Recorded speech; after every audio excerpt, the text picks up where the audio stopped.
Welcome, my dear students, to this tele and radio tutoring with me, your tutor, Atsinyo Sekose, and this is from the Directorate of School Education, Nagaland. Today's class is for class 9, and our topic is Rip Van Winkle by Washington Irving.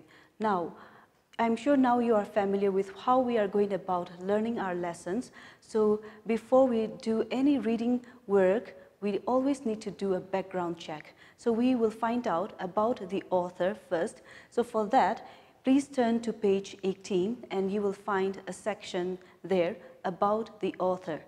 So I'll read it out, you can follow the text. So Washington Irving, his years, his dates, 1783 to 1859, was an American author. So we are going to deal with an American short story here. Essayist, biographer, historian, and diplomat. He is best known for his short stories, Rip Van Winkle, which is what we are going to deal with today, and The Legend of Sleepy Hollow. I'm sure you are familiar with this, The Legend of Sleepy Hollow. There is also a movie, and for that matter, Rip Van Winkle, I'm sure some of your parents are also familiar with these stories, both of which appear in his book, The Sketchbook of Geoffrey Crayon, Gent. His historical works include biographies of George Washington. So George Washington is the first president of America, Oliver Goldsmith, who is a writer, and Muhammad, the Prophet, and several histories of 15th century Spain dealing with subjects such as Christopher Columbus, the Moors, and the Alhambra. So those are some of his important work here. Now, if we take a look at this, we will find that he is a famous writer, especially in the short stories section, all right? And you will find that his stories, what we are going to deal with here is a very simple story, but if you look into the full text, you will gather much more information. So I will also be giving you some few more extra informations besides what the text has given. So I hope you will note those things down and connect the stories better. And here, our story is an abridged story. Abridged here means it is taken from an original text and shortened it. So that's why you will find that there are some lapses, but we would try to connect the dots together and try to understand this story. Now, first of all, I'll give you a very brief summary of what this story is all about. So, Rip Van Winkle here is the main character's name, and any main character in a story, or for that matter, in a novel or a drama, is known as the protagonist. So, protagonist here means the hero. He is the hero in our story, but we are going to find out whether he deserves to be a hero or not later on as the story progresses. So here's the summary. Rip Van Winkle is a very loving, kind-hearted person and who is loved by many people. Even in the neighborhood, the women folk loved him. Why? Because he would help them with their chores or do small errands for the women folk. And you will find that even children love Rip Van Winkle very much. Whenever they see him, they would shout with joy. Why? Because he would play with them, tell them stories, play with them, such as shoot marbles with them, fly kites with them, and so on. So he's such a happy-go-lucky person here. However, you will find that in the next paragraph, we learned that he has a wife called Dame Van Winkle. And Dame Van Winkle is a very hot-tempered person. And why is that so? Because we learned that even though Rip Van Winkle is a very loving person whom everybody loves, but when it comes to his own home, his wife is always mad or angry at him. Why? Because if you compared his field or his garden to the neighbor's garden, you will find that it is the worst maintained garden. He never liked to do work at all. In fact, he would try to escape his duties and responsibilities. So that's why Dame Van Winkle would scold him unceasingly And that's why you will find that even though he is a very loving character, he has a flaw, which means he has a disadvantage, that is that of laziness. Now he also has a dog, a Doberman dog, which is a breed, and whose name is Wolf. And Dame Van Winkle called them as companion in idleness. Idleness means doing nothing. Now, I hope this person sounds familiar, or maybe some of you can relate with some people who are also like that, you know, people who never do their duties, fulfill their duties and responsibilities, but love to go and do every other thing in order to escape their work. Now, we also find that whenever his wife is in a fit of temper, he would go out into the forest or jungle, let's say, and you will find that he would go out with his gun, with his wolf, and they would go and shoot squirrel or sit by the river bank and fish all day long. See, all these kind of hobbies that simply gives us pleasure, or when we pursue those hobbies for leisure activities. So he would do all these kind of leisurely activities, and everybody seemed to love him, but at home he is having some great problems here. Now, what is his problem? Like I said, he has the flaw that is that of laziness. So one fine day, what happened is that he went out again in such a manner, went out fishing and shooting squirrels and so on, and came back. Now, Dame Van Winkle is very angry. Why? Because, like I said, he never performs his duties. In fact, even his children looked as though they belonged to no one, which means they looked like an orphan because they were never taken care properly. They wore shabby clothes and so on. So that was, at home, that was his condition. So when he came back from one of his outing, what happened is that Dame Van Winkle was in a fit of great temper. So she would usually, in such kind of situations, she would usually lift up the broom or even a ladle. Whatever ladle here is a big spoon that we use to stir the food. Now, so he would pick up those kind of things and try to thrash Rip Van Winkle. So even the dog is afraid of Dame Van Winkle when she gets really mad. So here in this case here, we find that even the dog Wolf was trying to curl up its tail behind its leg. So that was the great anger that Dame Van Winkle has. And you know, dogs usually do that when they are really scared. So that's why Dame Van Winkle called them companion in idleness. And we find that even though the dog is a very courageous fellow, when he is with Rip Van Winkle, when it comes to Dame Van Winkle, both of them are scared. So from here, we can understand that Rip Van Winkle is actually a hand-packed husband, someone who rules under the, who lived under the thumb of his wife, or we can say disciplined by his wife in this case, if we want to make it more polite.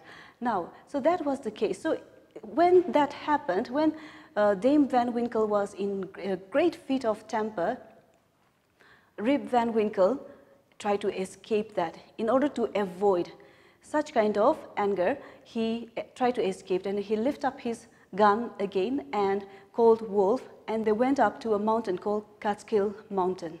So Catskill Mountain, if you read the full text, you will find that this Catskill Mountain is a very strange mountain where you will, it was believed to be haunted. So, but he went up there in order to avoid his wife's wrath or great anger. So he went up there, he was sitting, he climbed up the mountain and he sat with Wolf and he was talking to Wolf, you know, nobody understands us, you know, such kind of things. And he was looking down at the village and he was admiring how the river is flowing and so on. And very soon it grew dark. So now with a heavy heart, he needs to go back to his home. So with a heavy heart, he got up and decided to climb down the mountain. But at that point of time, what happened is that he heard somebody called out his name, Rip Van Winkle, Rip Van Winkle.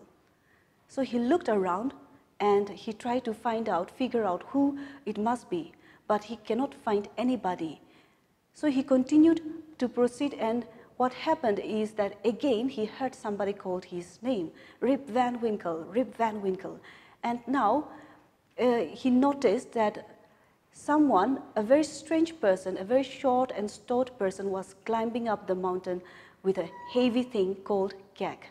With a heavy thing called keg, K-E-G. So a keg is, back in those days, people stored their wine in a barrel, all right, made of wood. And so he was carrying such a heavy load and climbing up, and naturally our hero, he went to help that person, and he lifted that keg up, and then they continued. The person, the stranger, gestured for him to take it, help him up to the mountain. So he climbed back up the mountain with that keg. And they came across a clearing, a small clearing path, a hollow we can say, and from there on it turned to a small space, a clearing space there in the mountain, and he found that there were also some other strange people, some of his companions, that strange person's companion. And now the story grew stranger and stranger. What happened here is that when they were climbing up with that fellow, the stranger, the first stranger, they were not talking at all. Why? Because the person seems to be having a very serious face. And on that small knoll here is a small mountain, hill, or we can say a small hill. Now up there, when they met these other companions, he noticed that these people were very strange looking people. Some of the odd things, strange things that are out of place here are that these people are very short and stout. Some of them have got a very broad face, which means a very flat face. And one of them looked as though his face is entirely made of nose, you know, that means he has a very large nose. Another one has very small peevish eyes, and they seem to be dressing up in a very strange manner. That is, their clothes are very strange. They wore heels, and one of the commander among them, one of the leader, is also having some small roses on his shoes. So these are some strange things that he noticed. But the strangest thing is that they were not talking to each other, and they seem to be playing a game. The game is called 9 pins, and 9 pins is when you have some 9 wooden pins, and you have to roll a ball in order to hit those pins. So the pins are the target, and you roll the ball, and when it hits those pins, that is called 9 pins. So they were playing that game. But the strangest part here is that even though they were playing such a game, none of them were talking to each other. They were playing it in a very serious manner. So if we think about it, when we are playing, it is always full of shouts and laughter and so on, you know. But that is again another strange thing that he noticed. And very soon, one of them gave him a drink. Remember, he carried up a keg, and that is containing liquor. And out of fear, he drank it. But after he drank it, he liked the taste, and he started to feel more thirsty. So when these people were playing, and when he thinks that nobody's noticing him, he went and took the drink again and again. And very soon, he started to feel very sleepy, and he dozed off there. So that is the scene that we find here. In order to escape, he went up to the Catskill Mountain, he met some strange people, and he dozed off. Now, in the next paragraph, we learned that he woke up, and when he woke up, it was already morning, and birds were chirping, the sun was shining, and so on. But he was not able to get up, so he found it very strange. Oh, I must have slept for a very long period of time. And then the first thing that came to his mind was, what should I tell Dame Van Winkle? Remember, he's very afraid of his wife. So that was what came to his mind. And with some struggle, he stood up, and he realized he was trying to think of an excuse. What should I tell Dame Van Winkle? And he tried to look for his gun, but instead of his gun, he found a rusty old gun. And then he called for his wolf. Remember, he went up the mountain with his wolf, that is the dog. But he called out for the dog, whistled, but it did not turn up. So it was nowhere to be found. So now he find everything very strange, and He decided to, it's already morning time and he need to get back home. So that's what he decided. And he started to walk downhill. And when he reached the village, things grew more strange. What happened is that he could not recognize anyone. Remember, in the first part of our story, everybody knows him and everybody loves him, but he could not recognize anyone. And people in the village could not recognize him either. They were also looking at him in a very serious manner. So he found everything very strange. Some of the things that he noticed is that the village was more populated, which means more people there, more people living there in that village. He found that there were names, strange names written on the doors, which means they were new houses. He also found that children, instead of coming forward to hug him or play with him, they were running away because they were scared. So those are some of the things that you will find that are very strange when he came back to the village. Now, in confusion, he decided to touch his chin, and what happened is that he realized that even his beard has grew a foot long. So even his appearance has changed completely. So in that state of great confusion, he was talking to himself. Yesterday, I went up to the Catskill Mountain and I took my gun, I took a wolf with me, they were not there. I think something must have happened to me. He was very confused. I can't even remember my name. So he was really confused in that manner. And fortunately, an old woman came over and recognized him. And when she recognized him with surprise, she said, "Rip Van Winkle, Rip Van Winkle, welcome home, my dear neighbor." And that's how he was welcomed back home. But what we also learned that this lady told him that he went missing for 20 years. He went missing for 20 years and nobody knew what happened to him. And after 20 years, he came back to the village.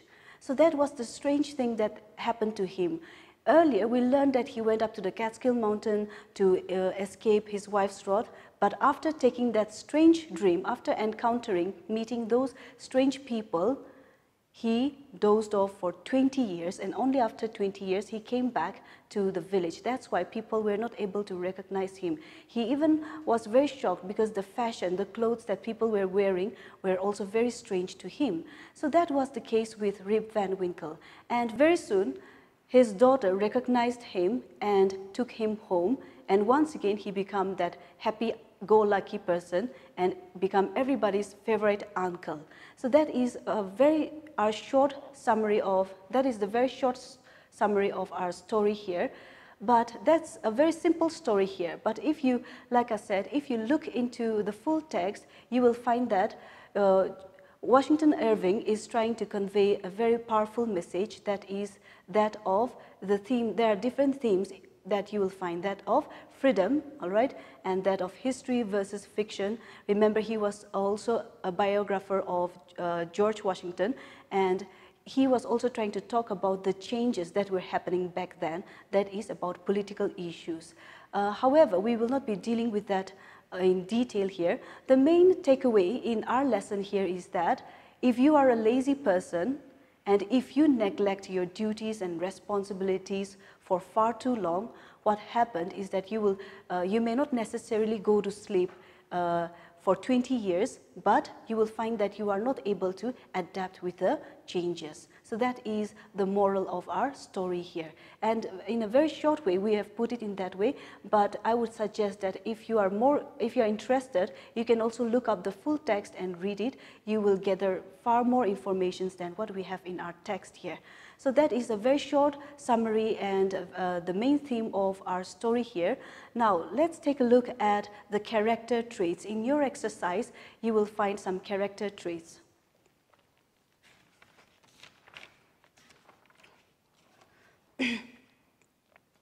So when we say character traits or personality traits, T-R-A-I-T-S, That is referring to character qualities. In some of the previous classes, we have already discussed about characterization. So this is more or less the same thing here, qualities, all right? So I've also suggested use adjectives when you are giving a characterization or a character sketch. So some of the adjectives that you can use to describe Rip Van Winkle is that he's a very good-natured person. How can we say that he's a very good-natured person?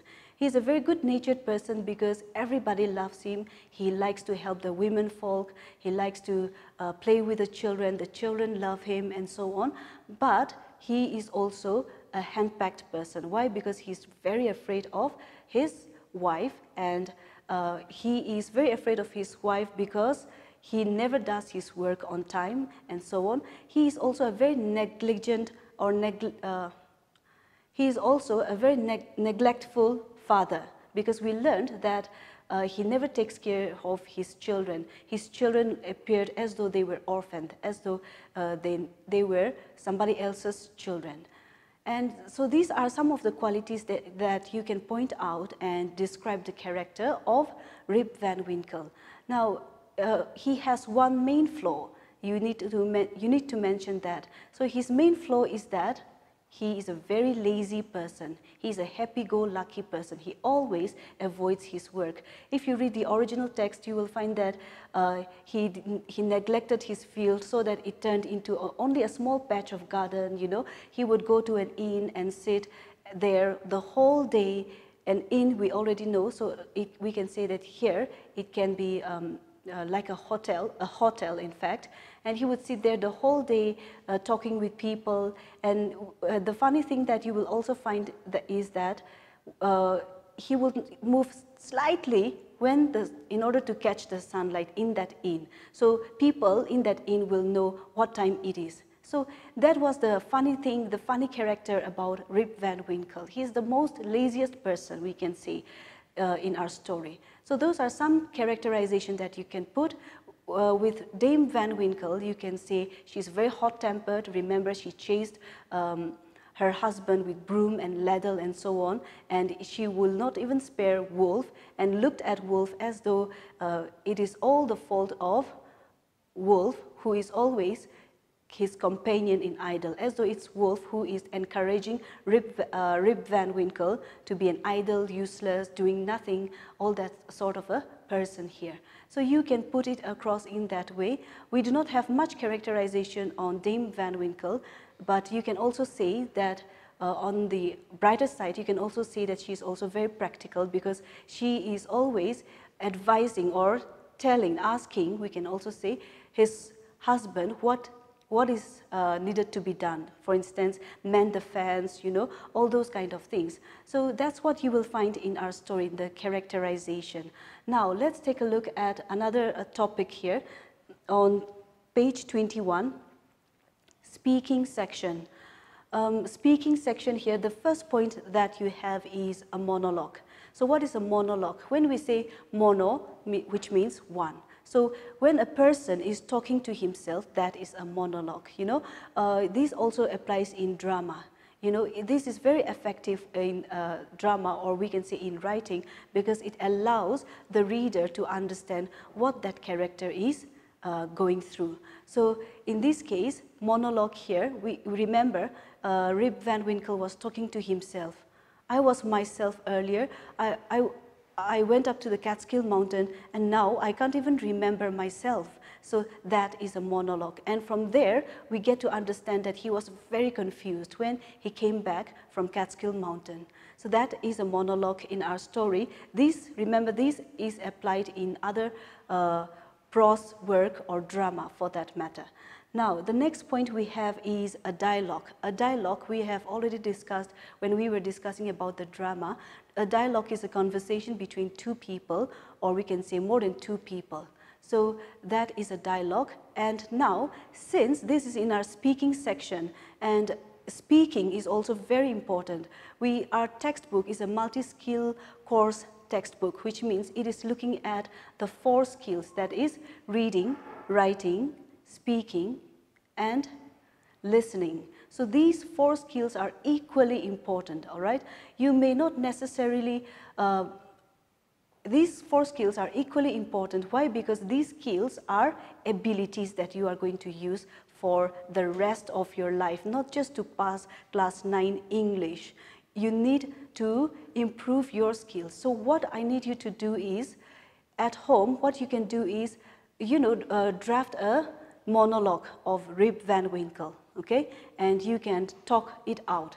You can enact it, in fact. Or for that matter, you can also try a dialogue. Why not try a scene of Dame Van Winkle and Rip Van Winkle and play it out? You can also entertain your family, and you can also let them participate. That way, at least, you will get some time to practice your speaking skills. Because speaking skills here it also involves marks here, and we learn to speak only when we try to speak. The same thing goes with applying the rules of writing. We learn to write by practicing writing. So unless you practice, you would waste a whole lot of time, and you would miss out on a lot of things like our character Rip Van Winkle by neglecting your duties and your responsibilities. So I suggest you try these exercises. So with those suggestions, very quickly we are going to sum up our story. Here is a revision or recapitulation of our lesson here. Rip Van Winkle, written by Washington Irving, is a very short story. It is an American short story, and you will find that he is talking about a person who is very lazy, who never likes to do his work, and who is a hand-packed husband, who is afraid of his wife because his wife suffered a great deal because of his laziness. But on the other hand, you will find that he is very much loved by his neighbor and children. He likes to help people, but because of his one flaw, he is not able to handle his life well. You will find that in the story, what happened is that he went up the Catskill Mountain in order to escape his wife's anger, wrath, we can say, and in doing so, in avoiding his responsibilities, he had lost 20 years of his life. And when he came back, he was not able to understand what is going on in the village. So that's what you will find here. You must have heard the proverbial story about how someone, a wise person, was being asked about 2 tigers fighting unceasingly and disturbing a village, and this wise person said that feed only one of the tiger.